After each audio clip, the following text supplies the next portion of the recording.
Assalamualaikum warahmatullahi wabarakatuh. Waalaikumsalam warahmatullahi wabarakatuh. Terima kasih kepada Bapak Kepala Sekolah dan Bapak Ibu Guru yang telah menyempatkan waktunya pada siang hari ini. Izinkan saya untuk berbagi pemahaman dan pengalaman mengenai budaya positif di kelas ataupun di sekolah yang saya pelajari pada modul 1.4 Pendidikan Guru Penggerak Angkatan 8. Yang akan kita bahas diantaranya ada 7 topik. Yang pertama yaitu perubahan paradigma belajar. Bagaimana kita merubah mindset kita yang dulu kita belajar gaya klasik istilahnya. Bagaimana sih yang seharusnya kita pelajari sekarang, terutama mengenai kurikulum merdeka. Kita akan bahas sedikit mengenai perubahan paradigma belajar. Yang kedua tentang disiplin positif. Bagaimana kita membangun kedisiplinan baik di kelas maupun di sekolah berdasarkan motivasi dari dalam diri siswa. Bukan hanya takut karena hukuman, bukan karena ingin penghargaan, tetapi murid itu sadar sendiri, yakin atas keyakinan sendiri. Kemudian yang selanjutnya yaitu topik 3, motivasi perilaku manusia. Kita akan mengenal beberapa motivasi yang ada pada diri seseorang. Artinya kalau kita sekarang menghadapi murid, motivasi murid itu apa sih? Apakah sudah sesuai dengan apa yang kita harapkan? Selanjutnya itu topik keempat, kebutuhan dasar. Motivasi siswa tidak akan berjalan dengan baik jika kebutuhan dasarnya itu tidak terpenuhi. Maka kita akan belajar apa saja sih kebutuhan dasar yang harus dipenuhi oleh siswa. Yang kelima, posisi kontrol restitusi. Nah, ini kita akan belajar bagaimana caranya kita, apakah benar kita itu ada namanya teori kontrol penghukum. Apakah benar kita menghukum siswa itu, apakah benar? Apakah jadi teman? Teman itu kita menganggap siswa sebagai teman, apakah benar? Nanti kita akan belajar insya Allah. Yang keenam, keyakinan kelas. Mungkin Bapak Ibu pernah mendengar keyakinan kelas. Kalau dulu namanya peraturan kelas, kesepakatan kelas. Nah, sekarang diubah lebih dalam lagi, lebih bermakna lagi menjadi keyakinan kelas.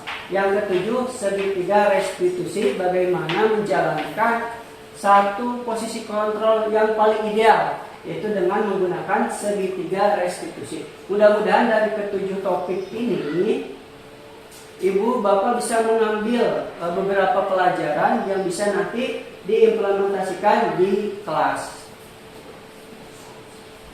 Ya, perubahan paradigma belajar. Misalkan kita memulai dulu dengan satu permainan. Cobalah buka. Kan ada yang teman dekat, silakan yang dekatnya mengepalkan salah satu tangan. Yang paling dekat misalkan satu orang Bu Yati, kepalkan tanganmu. Nah, yang Bu Tri, bagaimana sih cara membujuk atau berusaha untuk membuka, apakah bisa atau tidak? Dicoba, silakan dicoba. Kalau yang teman dekatnya, nanti kalau ada, misalkan Ibu Yati satu orang dikepalkan tangannya, nanti apakah bisa Bu Tri itu mempengaruhi agar tangan Bu Yati itu terbuka? Kita akan coba 30 detik. Kira-kira bisa atau tidak? Bu Tri itu boleh membujuk, menghardik, mengintimidasi, memarahi, menggoda, mengkritik, bahkan menawari uang agar Bu Yati membuka kepalan tangannya seperti itu. Agar teman-teman yang lain juga boleh dipraktikkan nanti di kelas atau sekarang boleh. Kira-kira bisa sok? Bisa. Siapa? Bisa. Ya, Ibu ini harus ini mengalir ya, mengalir. Coba Bu Rusmi atau Bu El, siapa yang menggenggamnya? Top. Berarti Bu Rusmi Harusnya sama nggak? 30 detik ya, 30 detik dari sekarang. Bagaimana cara membukanya? Silakan. Silakan. Buka. Ini yang dikasih. Bagai berusaha membuka berbagai cara. Berbagai cara. Dirayu kasih Mau hadiah. dirayu, dikasih hadiah. Apakah terbuka atau tidak? Saya pegang ini. Kasih hadiah apa? Hadiah. Superman mau nggak? Gak mau. Iya lah. Maunya sesuatu yang paling Kira-kira terbuka. Ayo berbuka.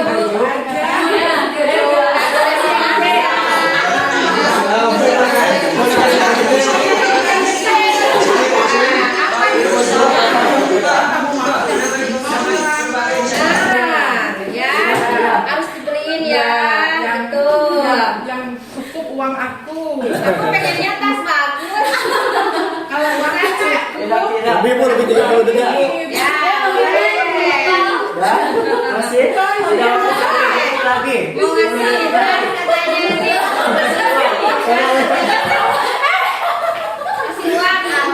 Kasih uang. Megang doang. tadi udah janji mau buka. Kata saya ngasih tas baru. Udah dibuka. Oke, Sampai ini Pak. Susah nih Pak. Oke, baik, terima kasih. Terlalu banyak ini mintanya. Ternyata, apakah ibu bapak membuka kepalan tangan?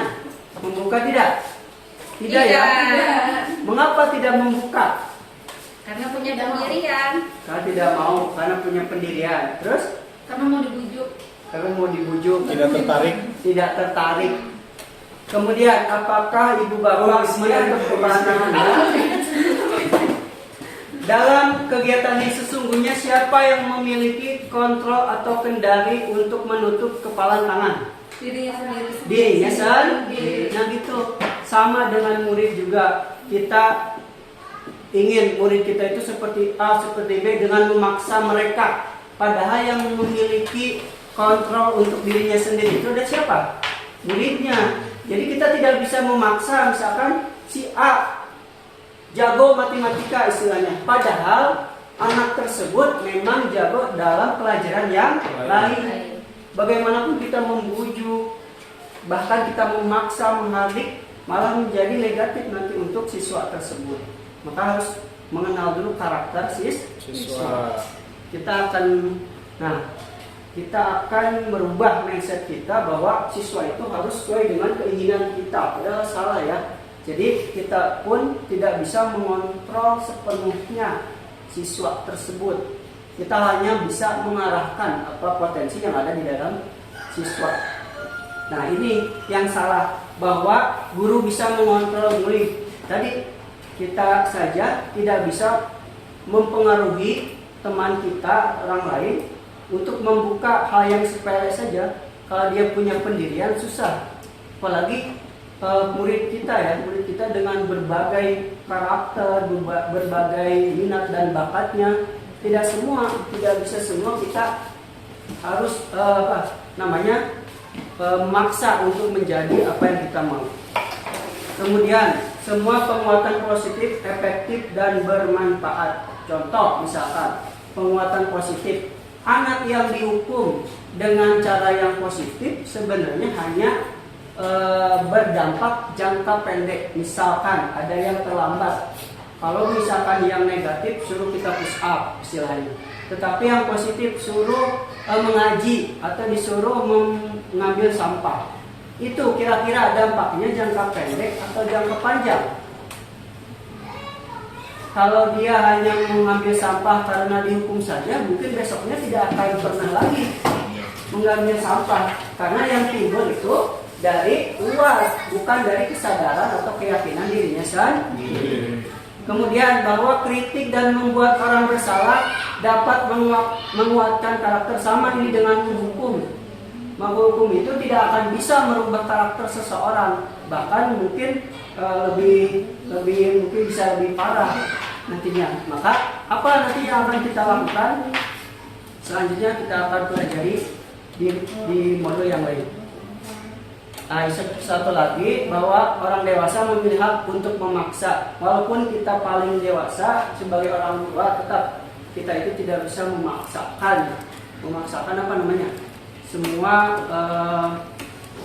potensi yang ada dalam diri anak.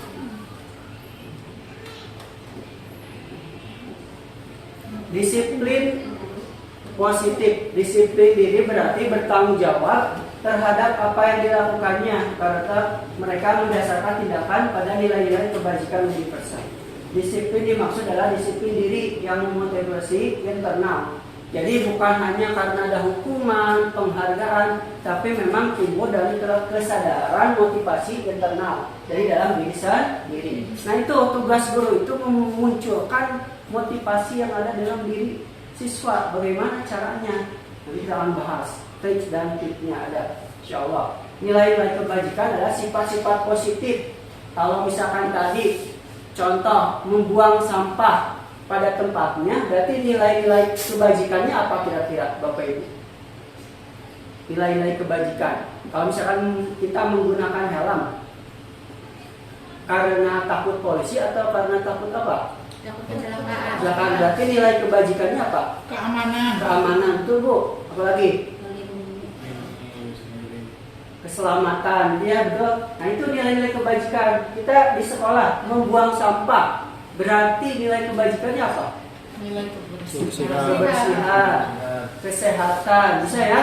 Nah, itu kita keimanan. Bisa. Kita hubungkan dengan nilai kebijakan yang telah yang positif. Jadi semua kebijakan kita itu harus menilai atau nilai-nilai kebijakan, mengandung nilai-nilai kebijakan yang merupakan tujuan mulia yang ingin dicapai setiap individu. Nah, motivasi perilaku tadi kita lihat motivasi guru, motivasi siswa ada 3 menurut Dian dosen. Yang pertama, menghindari ketidaknyamanan atau hukuman. Yang kedua, mendapat imbalan atau penghargaan. Yang ketiga, untuk menjadi orang yang mereka inginkan dan menghargai diri sendiri dan nilai-nilai yang mereka percaya. Kira-kira dari yang 3 ini, motivasi yang ada dalam diri yang muncul kesadaran diri nomor berapa? 3. Nomor 3, betul. Karena ingin menghargai diri sendiri, bukan karena takut dihukum, bukan karena ingin mendapatkan imbalan atau penghargaan. Kalau yang nomor 2, 1 dan 2 itu biasanya berubah. Misalkan anak itu belajar karena takut hukuman, anak itu mengerjakan tugas karena takut dihukum oleh gurunya. Biasanya kalau tidak ada gurunya, mereka akan tidak belajar karena motivasi ini hanya berlangsung jangka pendek. Yang kedua, karena mendapat imbalan. Kalau tidak dapat imbalan, dia tidak akan mengerjakan tugas misalkan. Itu juga sama. Mereka akan belajar hanya karena ada imbalan atau penghargaan. Itu juga jangka pendek motivasinya. Tetapi motivasi yang jangka panjang, mereka sadar bahwa mereka menghargai diri sendiri dengan nilai-nilai tadi.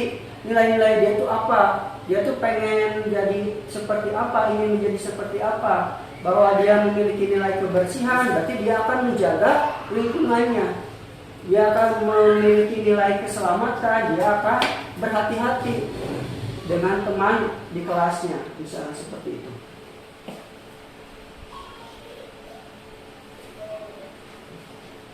Selanjutnya, ada hukuman, konsekuensi, dan restitusi. Kalau hukuman itu bersifat terencana atau tiba-tiba, anak murid tidak tahu apa yang terjadi dan tidak seperti kita menghukum saja. Misalkan ada anak yang melanggar, kita hukum. Contoh hukumannya misalkan, contoh hukuman push up, bisa berbentuk fisik dan lain sebagainya. Itu tanpa ada kesepakatan dengan anak. Jadi tiba-tiba anak itu dihukum, langsung dihukum. Yang kedua, disiplin bentuk konsekuensi. Kalau konsekuensi, anak sudah tahu peraturan di sekolah, kemudian sudah disepakati dan sudah dibahas, disetujui oleh murid dan guru, umumnya bentuk-bentuk konsekuensi dibentuk oleh pihak guru atau sekolah dan murid sudah mengetahui sebelumnya konsekuensi akan diterima bila ada pelanggaran. Misalkan konsekuensi di sini, misalkan peraturan kalau kamu telat, berarti kamu menunggu di luar, tidak boleh masuk pelajaran, itu namanya konsekuensi. Kalau hukuman tadi, hukuman itu bersifat tidak terencana atau tiba-tiba. Bisa membedakan ya, misalkan dalam hukuman dan konsekuensi. Ada lagi yang seharusnya kita lakukan apa? Restitusi namanya. Kalau tadi hukuman, konsekuensi, nah yang harus kita sekarang timbulkan ya namanya restitusi. Apa itu restitusi? Proses kolaboratif yang mengajarkan murid untuk mencari solusi masalah mereka. Jadi mereka itu dipersilakan untuk mencari solusi dari masalah mereka.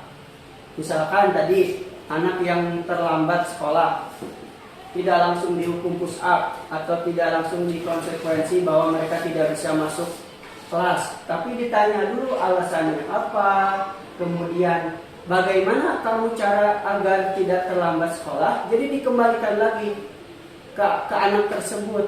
Solusinya bagaimana, silahkan. Kalau kita hukum dengan cara yang positif sekalipun, misalkan karena terlambat sekolah, silakan kamu ke perpus baca 1 jam. Yang tadinya anak memang gak suka baca, disuruh baca lagi, malah benci. Malah benci apa? Membaca, walaupun hukumannya positif. Ya, jadi justru itu yang kita akan pelajari, menggali dan mempelajari agar anak itu bisa mencari solusinya untuk masalah mereka sendiri. Bernalar kritis kalau dalam profil pelajaran Pancasila. Nah, dan tadi kita katakan kenapa penghargaan itu nggak boleh. Yang pertama, pengaruh jangka pendek dan jangka panjang. Penghargaan itu kalau kita berikan terus menerus, maka anak tersebut akan motivasinya hanya untuk dapat penghargaan saja, tidak akan berkembang. Jadi jangka panjangnya mereka itu hanya ingin dihargai atau diberikan penghargaan. Seharusnya tidak. Kalau misalkan tidak ada pun penghargaan, mereka terus belajar, mereka terus mengembangkan diri dan sebagainya. Yang kedua, penghargaan tidak efektif. Karena tadi penghargaan itu bersifat memotivasi hanya dalam jangka yang pendek. Penghargaan merusak hubungan. Ketika seorang, yang saya pelajari di sini bahwa ketika seorang mendapatkan penghargaan ke depan, maka temannya itu bisa jadi akan iri atau sirik, yang akhirnya mereka akan bisa merusak hubungan. Makanya di sini kalau dipelajari yang namanya yang juara dan sebagainya itu, kita harus personal memberikan penghargaannya, tidak di depan orang, tidak di depan banyak orang. Artinya walaupun dapat penghargaan mungkin harus semua, karena semua orang itu memiliki tadi bakat dan minat masing-masing. Piala bagi semua di akhir tuh, di akhir pelajaran tuh semuanya. Jadi tidak ada yang iri dan persahabatan pertemanan mereka tidak akan terganggu. Penghargaan mengurangi ketepatan. Orang yang terus diberi penghargaan akan berkurang dengan dari kreativitasnya, kualitasnya, dan sebagainya, karena mereka sudah, saya sudah diberi penghargaan nih, saya tidak akan ada rasa bahwa saya tidak perlu lagi meningkatkan kompetensi saya karena sudah dapat penghargaan. Jadi seperti itu. Yang ketujuh, penghargaan menghukum dalam arti bahwa penghargaan itu bisa dalam arti negatif jika tadi hanya berpatokan ingin mendapatkan hadiah dan sebagainya. Ini kebutuhan dasar. Kita harus tahu juga kebutuhan dasar, 5 kebutuhan dasar pada murid. Jika 5 kebutuhan dasar ini terpenuhi, maka semuanya akan seimbang. Tetapi jika tidak terpenuhi, seorang akan mengalami emosi yang negatif seperti bosan, sedih, kecewa. Pernah gak Bapak Ibu menemukan murid yang kurang semangat dalam belajar, sedih dalam belajar misalkan? Pernah gak? Pernah. Setelah didalami bahwa mereka itu mungkin ada kebutuhan dasarnya yang tidak terpenuhi. Saya pernah menemukan bahwa ternyata ada masalah keluarga dan sebagainya. Jadi anak itu tidak fokus dalam belajar, tidak mengerjakan tugas. Jadi itu harus mendalami dulu. Jangan sampai kita langsung tiba-tiba tadi menghukum anak tersebut. Kita tanyakan dulu alasannya apa, bagaimana di rumah, kebutuhan apa yang kurang. Nanti kita akan bisa memperbaiki dari hal yang tersebut.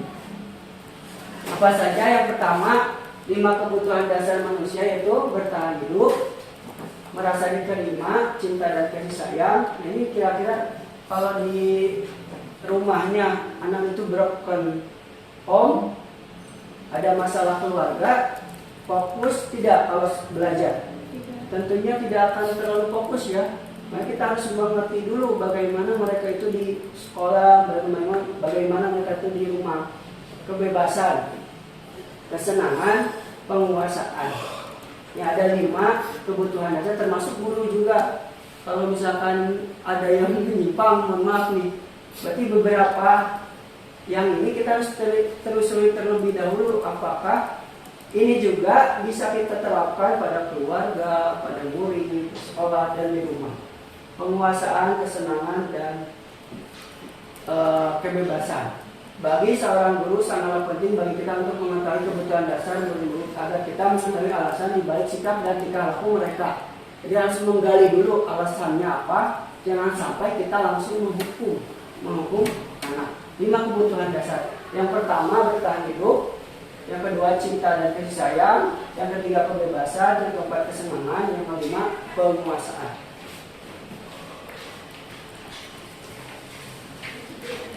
Contoh nih, kira-kira dari yang tadi,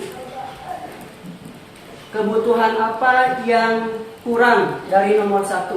Ibu guru bilang, aku tidak boleh bersenandung sewaktu mengerjakan tugas. Katanya kelas harus tenang, tidak ada suara dan gak seru jadinya. Berarti apa kebutuhan yang kurang dari murid tersebut? Bertahan hidup, merasa cinta dan sayang, kebebasan, kesenangan, penguasaan. Kira-kira Kebebasan. apa? Kebebasan. Kebebasan atau kesenangan? Bebas. Karena bersenandung. Kebebasan. Karena ini apa tadi? Senandung waktu menjalankan tugas. Tidak boleh bersenandung, ingin bebas. Jadi makanya tugas di sekolahnya, pelajarannya berarti harus yang benar-benar apa ya? Anak itu berarti kinestetik ya, berarti banyak ada gerakan dan sebagainya.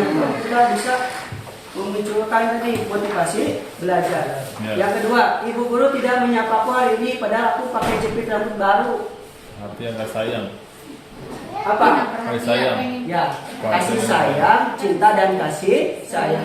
Bahkan murid itu kadang murung, kenapa ya? Karena tadi ditanya ke Bu El misalkan, biasanya ditanya seperti itu. Ada alasan tertentu, ya pengen ada orang murid-murid itu pengen kadang ada perhatian dari gurunya, perhatian lebih seperti itu. Masya Allah. Pengen istimewakan Ada ya. ada yang pengen istimewa. Nah, kita tuh harus mengerti tadi kebutuhan apa. Kira-kira kemarin mah dia tuh ketawa-ketawa, sekarang kenapa dia aja misalkan? Kenapa? Mungkin 5 kebutuhan dasar yang tidak terpenuhi. Yang kedua, ketiga, aku sebel gambarku tidak rapi, malah ibu guru nunjukin ke teman-temanku di depan kelas. Aku sebel gambarku tidak rapi, malah ibu guru nunjukin ke teman-teman. Mempermalukan Berarti kebutuhannya apa? Pujian. Kesenangan. Merasa diterima. Merasa diterima boleh, terus Merasa diterima. merasa diterima. Merasa diterima. Karena sudah berusaha ini kan menggambar. Merasa diterima. Iya. Boleh. Ada lagi Bu El, tadi kesenangan ya Bu El? Iya. Kira-kira kenapa?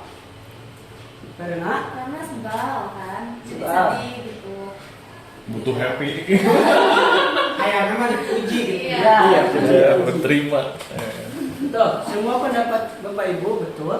Jadi kita sekali lagi kita harus paham bahwa murid kita itu istimewa. Mereka membutuhkan 5 komponen ini agar 5 komponen ini kalau terpenuhi tadi belajar akan semangat, termotivasi dengan baik dan sebagainya. Aku bosan masa belajarnya cuma gitu-gitu aja, dengerin ibu guru aja. Nah Kayak itu, gini saya. tadi semangat. Beres Bosan. Pengennya apa? Berarti apa yang mereka kurangi? Fun. Kesenangan Dan kebebasan. Kebebasan. Kreativitas. Jadi, gurunya jangan gitu-gitu aja, senangi. Berarti kita, oh kenapa ya? Pantesan murid kita tuh diam aja. Ternyata bukan salah murid juga, kitanya yang memang harus menyesuaikan dengan karakternya. Memang butuh prosesnya Bapak Ibu. Betul. Tidak sesuai juga, tidak seperti itu. Betul, Pak. Mungkin karena saya juga ngomong terus, ibu juga bosen ya jadi. Makanya berdiri dulu, besok berdiri dulu biar nggak bosan. Biar nggak bosan. Yang benar capek ya. Kita olahraga dulu. 1, 2, 3, 4, 5, 6 ke perut, 7, 8. Ingat? 1, 2, 3, 4, 5, 6, 7, 8. Lebih kencang. 1, 2, 3, 4, 5, 6, 7, 8. Ingat lagu pada hari Minggu? Ya. Oh enggak? Kita nyanyi sambil bergerak. 1, 2, 3. Pada hari Minggu ku turut ayah ke kota. Naik delman istimewa, ku duduk di muka. Ku duduk samping Pak Kusir yang sedang bekerja. Mengendai kuda supaya baik jalannya. Hei, tuk tik tak tik, tuk tik tak tik, tuk tik tak tik, tuk tik tak tik, tuk tik tak tik. Sepatu kuda. Ya, terima kasih. Mungkin itu juga bisa diadopsi atau dibawa ke kelas ibu masing-masing. Masih apa ya? Apa ya? Gampang. Nah, ada lagi nih. Bapak Ibu, saya tanya. Ada namanya 5 posisi kontrol restitusi. Ini dari Dr. William Glasser. Berkesimpulan pada ada 5 kontrol yang diterapkan seorang guru, seorang kepala sekolah, seorang orang tua kepada anaknya, pada guru. Kalau kita berarti kontrol kita kepada murid. Kalau kepala sekolah kontrolnya pada guru, orang tua kontrolnya pada anak. Yang pertama penghukum, langsung kamu telat, kamu push up, kamu membersihkan WC, itu namanya penghukum. Ada pembuat rasa bersalah. Yang kedua, bagaimana kamu bapak kecewa sekali, kamu kok kenapa berubah, anakku jadi down, nah yang membuat merasa bersalah. Teman merasa dekat, saking dekatnya anak-anak bisa melunjak ya, seperti itu. Atau namanya pemantau ini orangnya itu udah tahu aturan-aturan, kemudian ada yang melanggar, mereka tuh langsung ditindak sesuai aturan. Biasanya bawa buku, bawa catatan, aturan ini siapa yang melanggar, itu namanya pemantau. Ada yang lagi yang namanya manajer.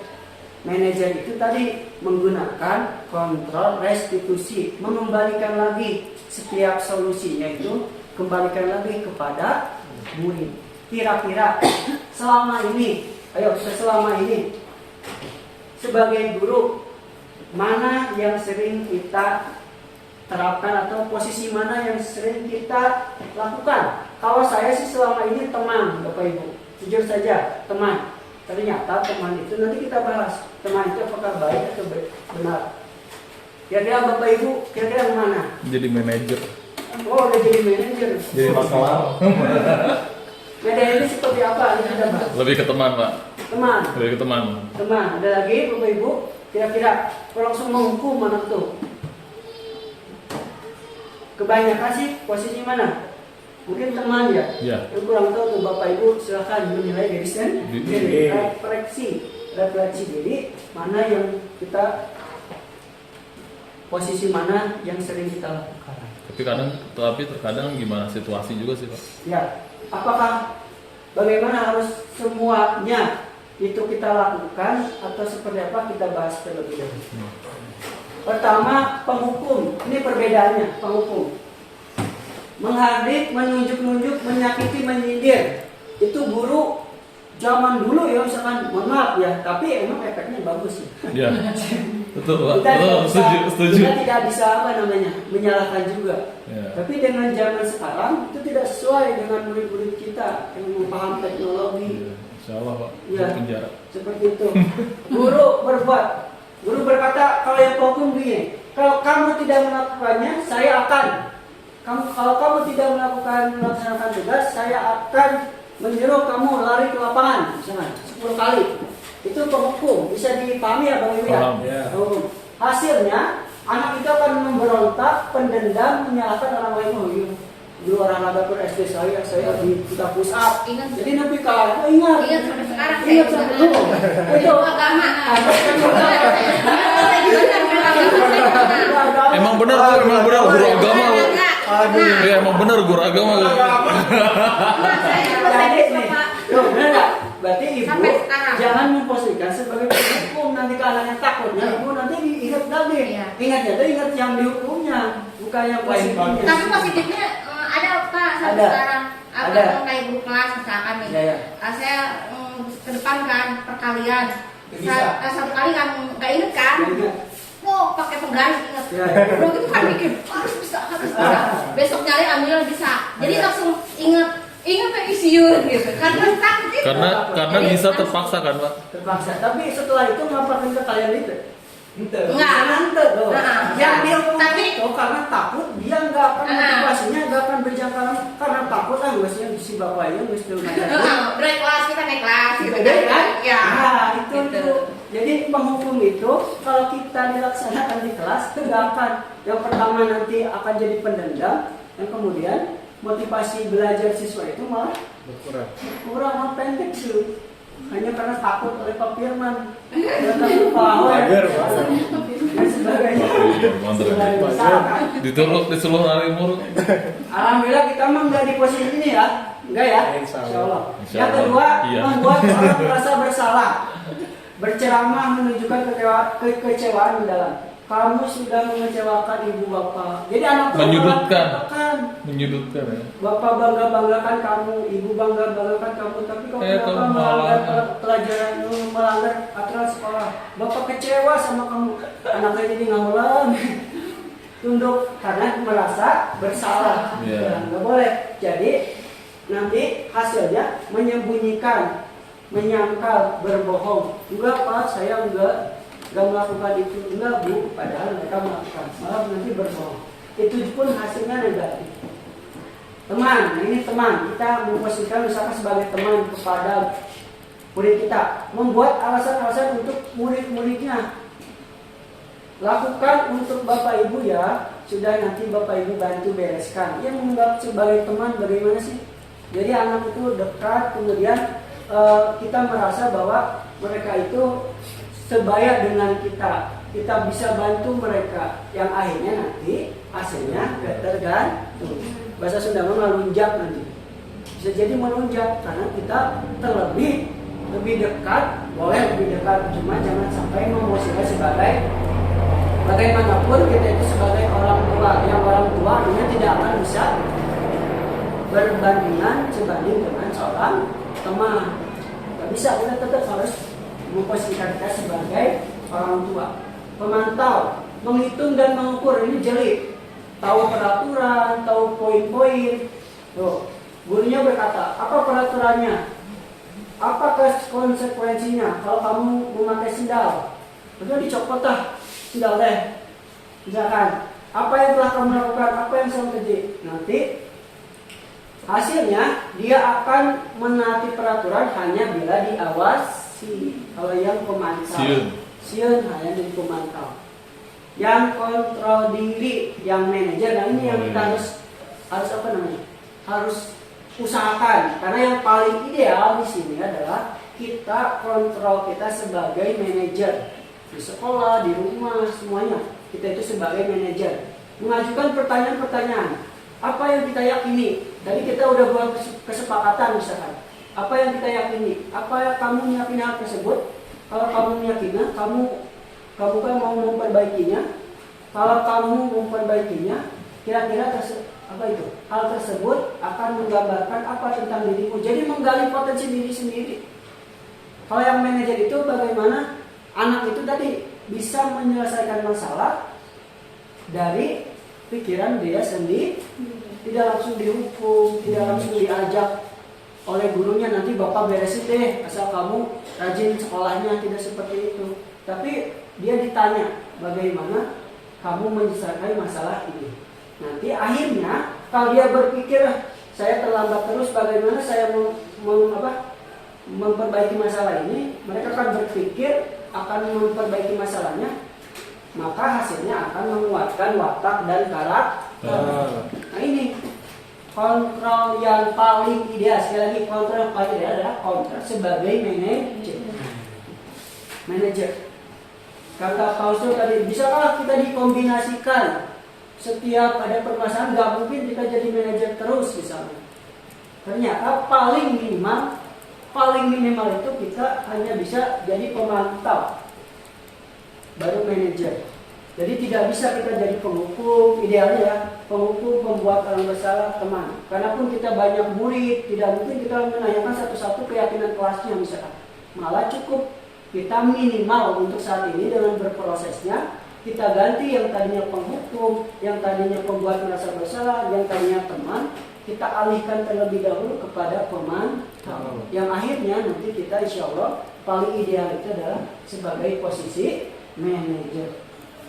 Kira-kira selama ini posisi kontrol mana yang Bapak Ibu terapkan di kelas atau di sekolah atau bahkan di rumah? Kira-kira setelah memahami dan melihat apa kata-katanya, perbuatannya, kira-kira apa selama ini?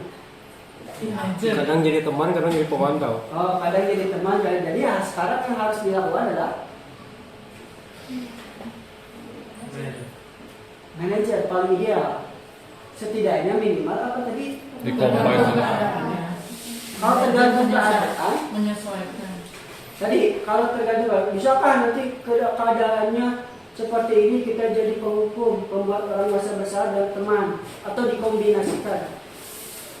Sebenarnya tadi baik lagi, yang paling minimal kita harus usahakan itu adalah pemantau. Tidak bisa kita kadang jadi teman, kadang jadi penghukum.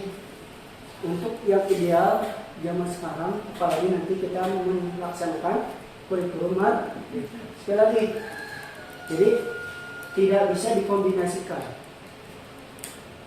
Paling tidak kita menjadi pemantau, atau paling bagus idealnya kita menjadi manajer. Bagaimana sih cara menjalankan manajer? Kita akan pelajari agar bisa seperti ini manajer tuh. Ya, keyakinan kelas. Kita tidak akan bisa menjadi manajer kalau misalkan kita tidak membuat satu keyakinan bersama di kelas atau di sekolah. Di sini ada kata-kata apa yang kita yakini. Nah, berarti kita harus membuat dulu keyakinan kelas. Kalau dulu kesepakatan kelas namanya ya peraturan kelas. Kenapa keyakinan? Karena suatu keyakinan akan lebih memotivasi seorang dari dalam atau memotivasi secara intrinsik. Ingat, yang kita munculkan adalah motivasi dalam diri siswa, bukan dari kita, agar lebih bersemangat menjalankan keyakinan. Nah, kita buat keyakinan. Kalau Bapak Ibu bingung seminggu ini mau ngapain, buat aja keyakinan kelas bersama murid-murid. Nanti keyakinan kelas itu kita akan bahas, kemudian minta waktunya untuk kita praktikan sebentar ya, agar kita membuat keyakinan kelas, keyakinan sekolah. Kalau ada yang melanggar, Bapak Ibu tinggal menanyakan apa keyakinan yang telah kita sepakati seperti itu. Oke? Bisa? Sedikit lagi. Yang pertama, prosedur pembentukan keyakinan kelas. Tanya pendapat murid tentang harapan dan impian kelas yang diinginkan. Bapak Ibu, misalkan Bapak Ibu sebagai seorang murid, kelas seperti apa yang Bapak Ibu inginkan? Kelas seperti apa yang Bapak inginkan? Bapak Ibu inginkan? Bukan ya? Ini cara kita membuat keyakinan kelas. Boleh bantu ya? Bagaimana cara kita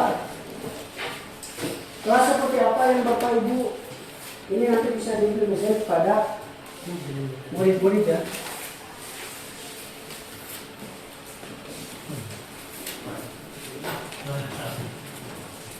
Nomor 1, tanya pendapat murid tentang harapan dan impian kelas yang diinginkan.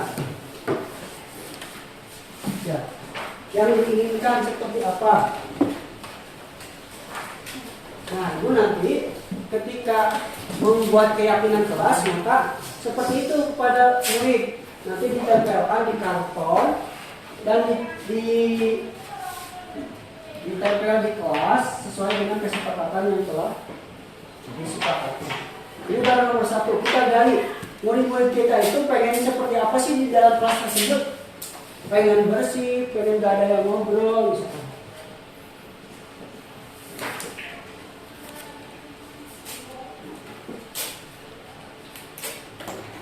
Kira-kira di bawah MPLS bingung mau ngapain, buatlah kesepakatan atau keyakinan kelas.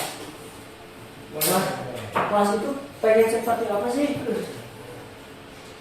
So, kalau yang udah boleh ditempel. Bebas, Pak. Bebas. Kelas seperti apa yang kita inginkan? Ini pengalaman sama tangan. Satu aja, Pak. Boleh beberapa kasus. Pak, ketika ini Pak.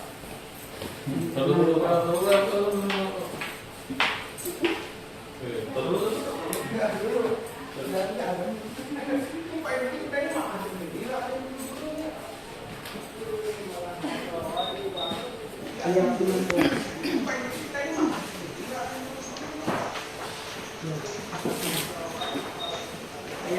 kelas.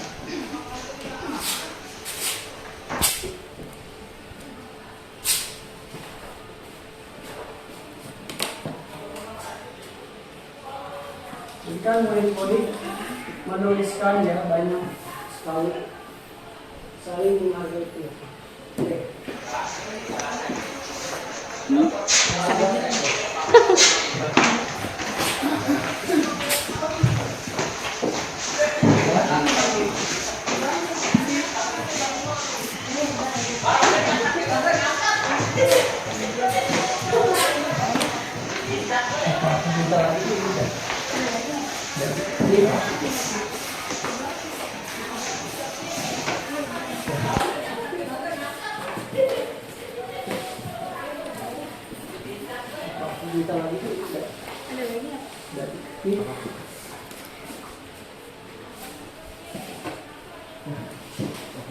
Nah, yang pertama kita tanya pendapat murid tentang harapan dan impian kelas yang diinginkan. Anak-anak, kelas itu pengen seperti apa? Silakan kalian tuliskan. Kita buat kesepakatan apa yang kita yakini. Nanti kita bareng-bareng merumuskan. Setelah anak-anak menempelkan atau menuliskan, kita lihat dulu semuanya. Ya.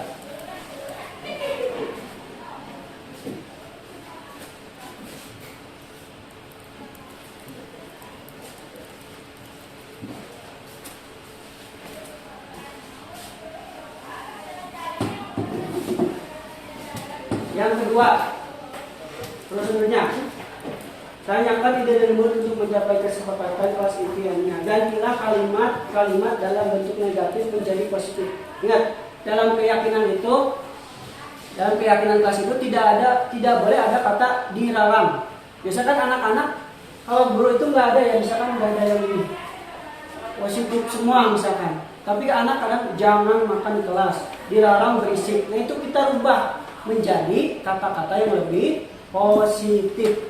Ingat, jangan ada kata dilarang atau jangan. tapi kita rubah. Yang kedua, rubah dalam bentuk positif. Setelah kita meyakini dan setelah kita mengumpulkan pendapat dari anak, baru kita tuliskan keyakinan kelas itu di lembaran yang lain yang akan kita tempel di kelas kita. Yang pertama, disiplin waktu, kelas bersih, kemudian menghargai pendapat, menyenangkan, serius tapi santai, guru dan teman yang asik, bebas berkreativitas, saling menghargai, berperilaku sopan, menggunakan menjadi spesial, saling menghargai, bersih. Nah, Bapak Ibu, di sini udah nggak ada kata-kata yang negatif, dilarang nakal, jangan berantem, nggak ada kata dilarang, nggak ada kata jangan. Jadi kita langsung saja ketika sudah selesai kita ubah dari negatif kembali menjadi positif, maka kita sepakati. Tapi kalau yang poinnya sama, tulis aja cukup satu. Misalkan tadi yang kelas bersih, menjaga kebersihan, berarti sama kan? Jadi tidak usah ditulis dua, tapi yang poinnya sama, tuliskan langsung satu, seperti itu. Ingat, kalau ada negatif dari kata-kata anak, kita rubah dulu jadi positif. Tinjau ulang keyakinan kelas secara bersama-sama. Jadi anak-anak, misalkan ya, anak-anak kita telah memperoleh keyakinan kelas. Yang pertama, kelas itu harus bersih, setuju tidak? Setuju. Yang kedua, kelas itu harus menyenangkan, setuju tidak? Setuju. Yang ketiga, kita harus saling menghargai.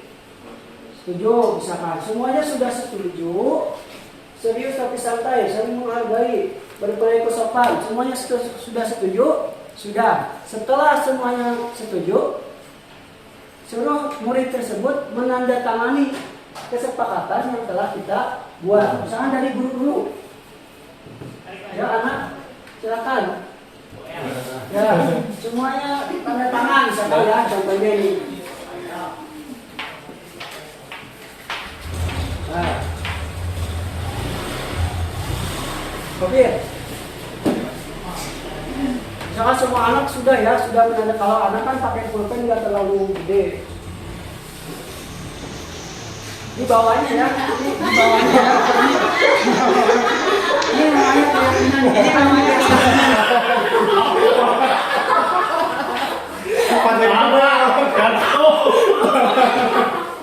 ya, nanti Bapak Ibu ke anak-anaknya di bawahnya aja, karena pendapat anak itu kita telah masukkan ke dalam keyakinan seperti itu. Bisa dipahami? Bisa Pak.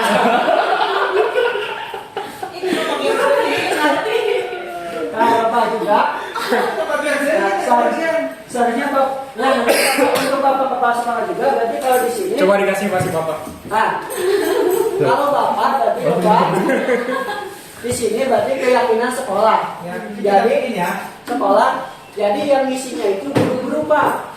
Guru-guru kita pendapat sekolah apa yang kita harus pengen idealkan, impikan. Datang tidak tepat waktu misalkan. Masuk ke sini. Nah, mesti Bapak dirubah yang negatif menjadi positif. Berarti datang harus tepat waktu, disiplin waktu misalkan. Mengajar tepat waktu dan sebagainya, menjaga kebersihan, menjaga kerapihan, misalkan guru-guru. Guru-guru udah menerapkan. Kita bawa jadi keyakinan sekolah. Ingat, bukan peraturan. Kalau peraturan kelas, peraturan sekolah, berarti kita memaksa anak tersebut. Hanya kita yang menguasai. Tapi kalau namanya keyakinan kesepakatan, itu dari pendapat siapa? Anak, pendapat guru. Nanti kalau salah, kita tidak perlu capek-capek tanyakan lagi. Kan kita udah sepakat meyakini ini. Kenapa kamu melanggarnya? Apa alasan kamu, kan? Jadi kita tidak bisa menghukum. Kalau sudah, catatan. Kalau sudah kita membuat suatu keyakinan kelas atau keyakinan sekolah. Nah, si Bapak udah nih, langsung guru-guru tanda tangan Pak. Nanti baru ya tahu udah ada yang melanggar itu bisa dipanggil. Kenapa? Apa ya keyakinan kita yang telah kita pelajari, yang telah kita yakini. Ini tanda tangan kamu ada, misalnya tahu ke anak. Kenapa kamu telat? Ini tanda tangan karena begini, karena begini. Nah, kita bisa tinjau. Selebihnya nanti keyakinan tersebut sudah ditandai, baru diletakkan di dinding kelas, tempat yang mudah dilihat oleh semua warga kelas. Jadi udah ini dicopot, ditempel, dan kita sudah membuat satu keyakinan kesepakatan ke Kelas. ada melanggar di sekolah atau di kelas, sudah kita tempel tuh. Terus Bapak bagaimana meninjaunya? Bapak Ibu, seminggu ini ketika udah membuat keyakinan kelas, apakah murid-murid sudah melaksanakan keyakinan kelas? Bapak Ibu tinjau lagi, tinjau ulang. Ketika awal pembelajaran, ketika libur semester panjang, biasanya kita harus mengulang lagi, mengingatkan kembali peraturan-peraturan atau bukan peraturan, keyakinan kelas yang telah kita sepakati. Biasanya seperti itu. Kadang lupa kalau udah libur, makanya sering-sering diingat.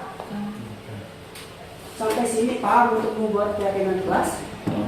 Mohon diterapkan atau di kelas nanti ya, ada nanti. Nah, setelah itu, kalau kita udah punya keyakinan kelas, kita udah praktek tadi. Nah, contohnya tadi, setiap anggota kelas perlu belajar soal pendidikan positif.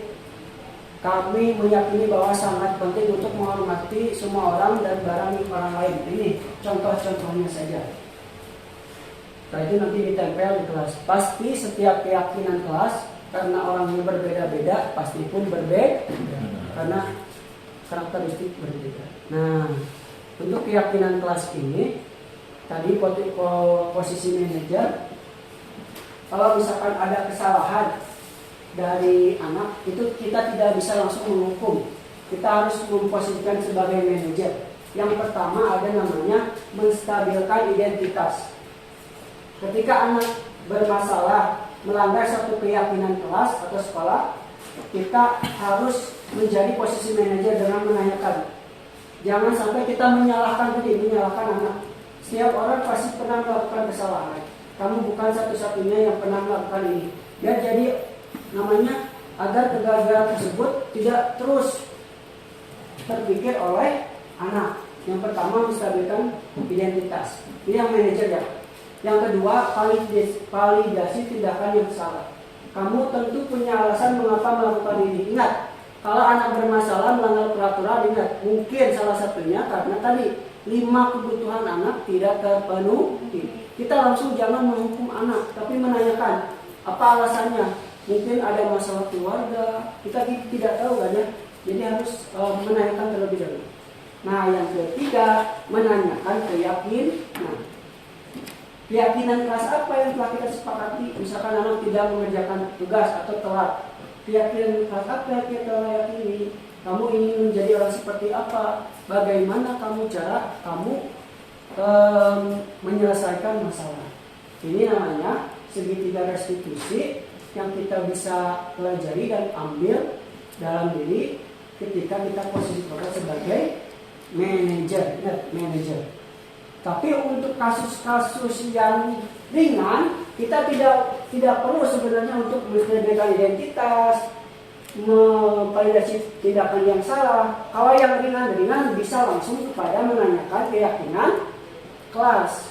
Kalau di kelas ada yang ribut, langsung aja bagaimana sih keyakinan yang telah kita pelajari, yang kita telah sepakati. Jangan mengganggu orang, Pak, jangan ribut, Pak. Berarti kamu salah ya? Salah, Pak. Bagaimana agar memperbaiki masalah tersebut? Misalkan saya jangan mengganggu teman yang sedang belajar. Misalkan seperti itu. Ini namanya segitiga restitusi. Nah, contoh penerapan segitiga restitusi, saya kemarin dengan Bu Risma kebetulan sudah membuat contoh segitiga restitusi. Bapak Ibu perhatikan apakah saya kontrolnya sebagai apa, kemudian apakah sudah menjalankan segitiga restitusi. 3 menit ya Bapak Ibu, mohon waktunya.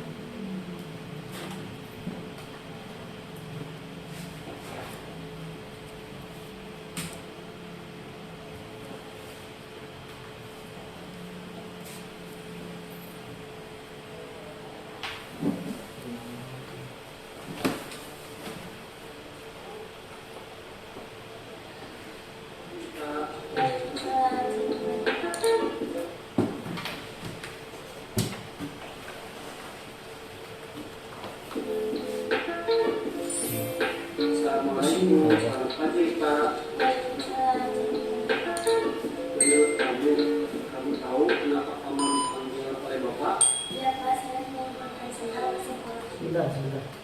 Ini kasusnya misalkan anak tersebut menggunakan sendal ke sekolah, berarti ada suatu keyakinan sekolah yang telah ia langgar. Assalamualaikum, selamat pagi Pak.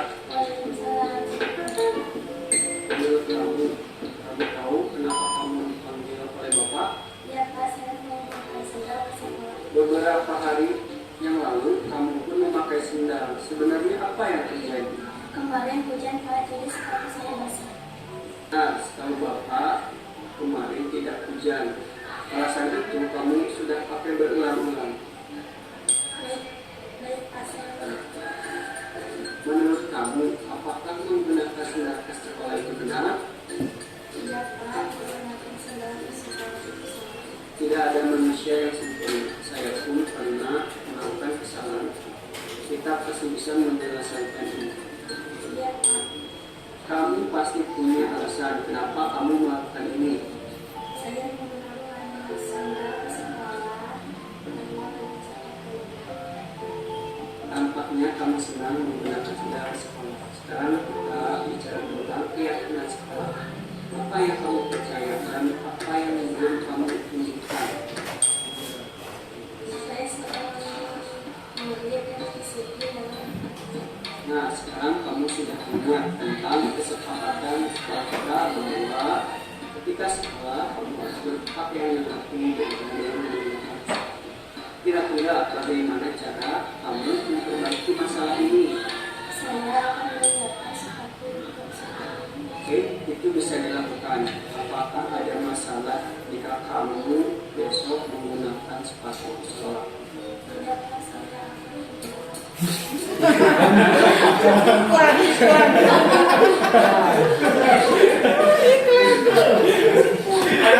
Pak,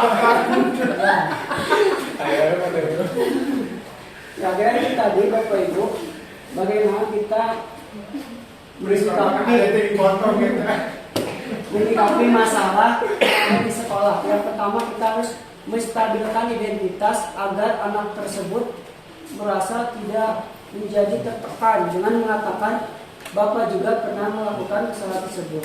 Kita akan cari solusinya bersama. Yang kedua, menyatakan atau mencari alasan. Jangan sampai kita langsung menghukum mereka dengan tindakan yang fisik, negatif maupun positif. Positif dengan apa tadi? Seperti berlari, ya sebagainya. Yang ketiga, menanyakan keyakinan. Keyakinan apa yang telah kamu yakini. Dan yang paling penting dari segitiga restitusi ini adalah pertanyaan setelah itu, bagaimana cara kamu memperbaiki. Ingat, cara memperbaiki itu bukan dari guru, tapi tanyakan diri Kak, murid, bagaimana kamu agar tidak memakai sepatu. Nah, solusi tersebut biar mereka tahu sendiri, sadar sendiri.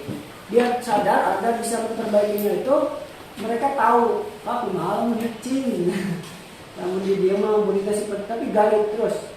Gali potensinya agar mereka itu berpikir. Jangan sampai kita menghukum dengan cara kita.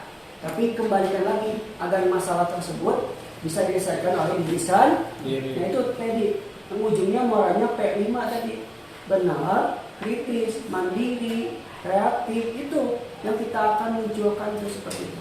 Yang terakhir, sebentar lagi ya. Kalau ini dia mengganggu temannya sedang belajar misalnya. Nah, apakah kamu tahu bagaimana kita ketika di kelas? Kenapa harus mengikuti pelajaran saya?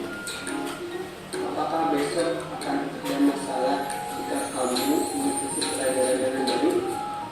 Tidak masalah menggunakan surat. 5. Kira-kira nilai-nilai apa yang telah kita sepakati?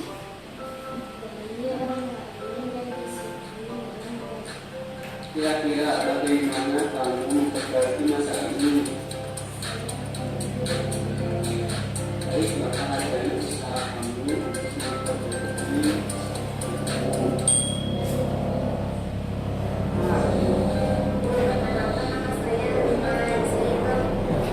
Kalau di kelas yang segitiga tadi, apakah saya menggunakan ketiganya atau satu saja?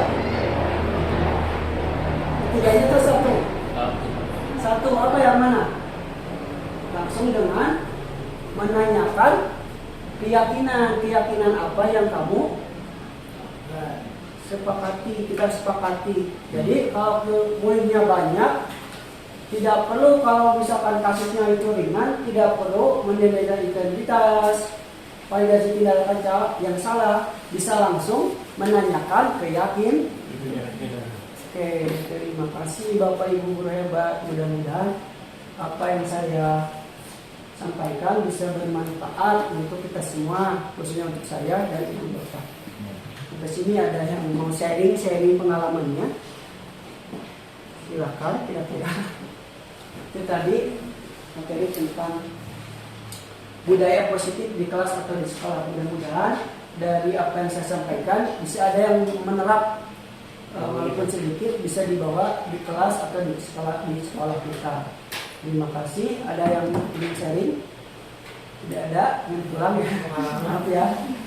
Maaf sekali lagi. Terima kasih atas perhatiannya. Hanya Allah yang bisa membalas kebaikan Bapak Ibu. Terima kasih. Dan saya mohon maaf atas kekurangan dan mengganggu waktunya.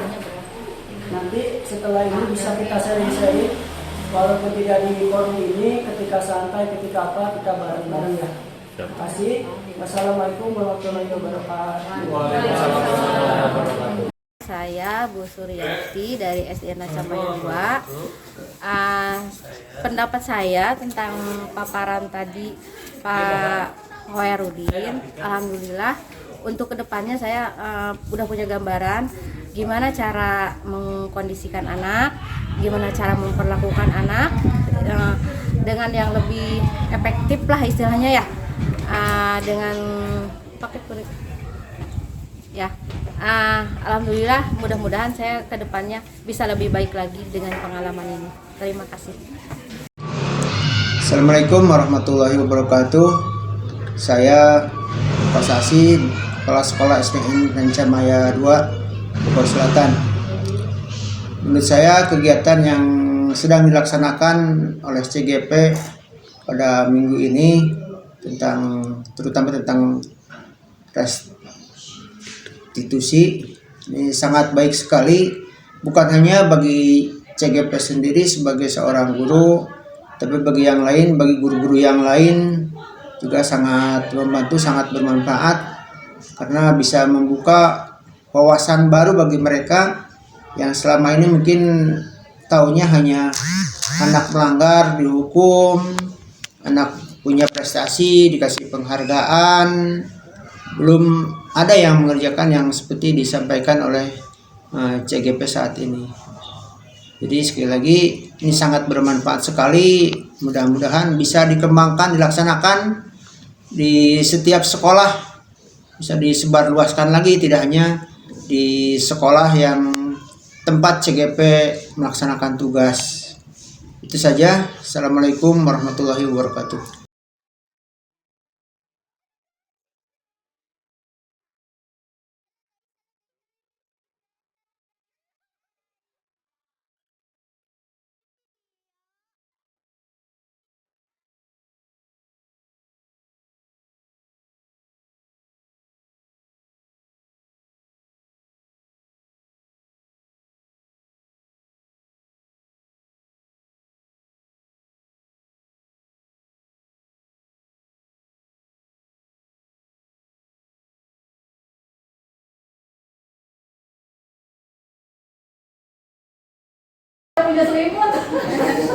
Ya, ada lagi? Enggak. Tentang ini masih ada yang kurang sependapat, kurang sepakat? Udah sepakat semua? Sip. Siap? Sepakat ya? Insya Allah bisa guru atau nanti kalau di kelas berarti semua murid untuk menandatangani boleh pakai ini. Kalau murid kan kemarin ada yang pakai ini, ada nama. Sekarang kalau guru tanda tangan. Boleh di sini kan? Iya lah, dulu kosong-kosong. Ayo, silakan Bapak Ibu. Sok, Kamu disanti. dari depan lah, begitu. Kamu ya dong.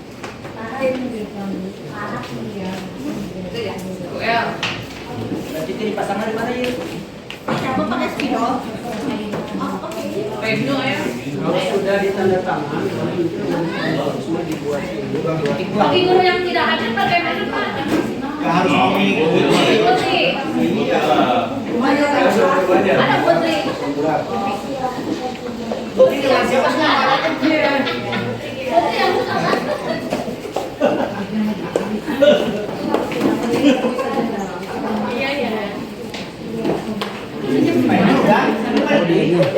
Banyak itu. Iya, udah dari tadi.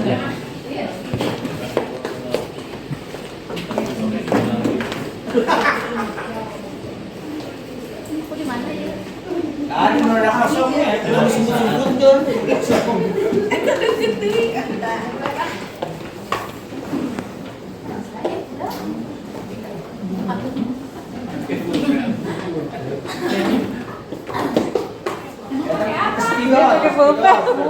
Bulina balikannya Bulina.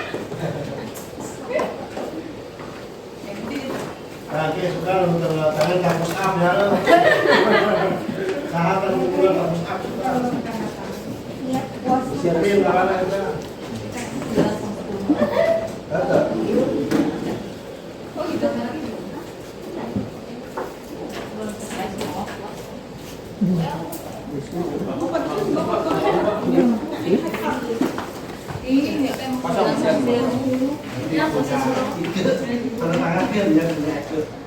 Kalian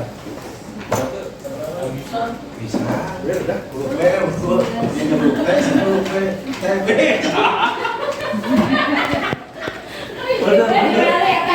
Bapak ayah anak mana Pin?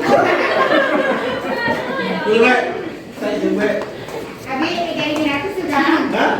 Ayo terus. Jadi minat mau itu baru.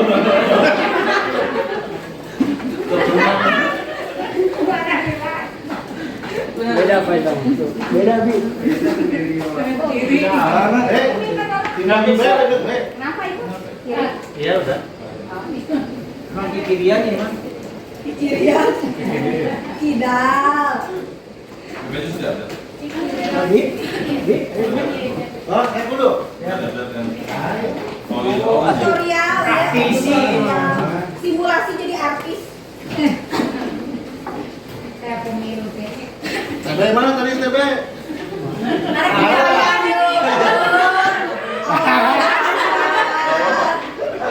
Bapak Bunda ada apa sih sama Pak TB? Gelah ibu. Kita curiga. Oke, sudah semua. Dengan menandatangani keyakinan sekolah yang telah disepakati, maka keyakinan sekolah sudah bisa dilaksanakan mulai dari sekarang sampai seterusnya. Kemudian nanti keyakinan ini dipasang di tempat yang sudah dilihat oleh Guru Pajak dan dilihat oleh semua warga sekolah. Terima kasih. Cukup sekian dari saya. Assalamualaikum warahmatullahi wabarakatuh.